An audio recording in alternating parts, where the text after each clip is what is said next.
MeghalayaPost.news.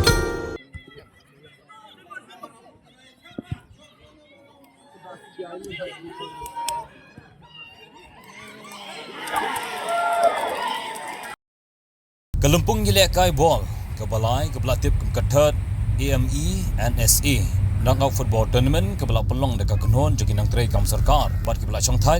Kebelatip Kemka or Marngar Ex-Serviceman and Service Association, Kelapoi nak syak bakut hapadeng ke Rangialehkai Final, Kebe Isongshit hapadeng ke Kynhun Kynhun Iewmawlong Football Club, Persya ya Kalang Padur Football Club Umden. Ya kata Rangialehkai Bol Kebalak Yok Benstang nadu ka Santrik Nailar, lawan man penhak perdana du Emily Kenongpo ba marabon sim kum kongsan haga jingdon dekat lang ki dekat jangka ASEAN ki pakentup uba Niren Pamba kum presiden uba Arun Mahjong sekretari lembat kiwe di girurang ba jangka than haba phai pat syakate jingkon final ke belak penlong Hamadan he jangka sinong margar ka Kynhun jangka Iewmawlong Football Club ke layo bandra ya kana Lahduh dan ke ba pelim no ya ke Lang Padur Football Club da Argola Nor nak liang ginang penyat kila samru ya kesong pisa ke belong arpo hajar tingka syaka Kynhun Lahduh haringat ki trofi bat kumjuk ru ya kesong pisa ke bak khasan hajar tingka bak trofi syaka Kynhun ke bala wan baar.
MeghalayaPost.news.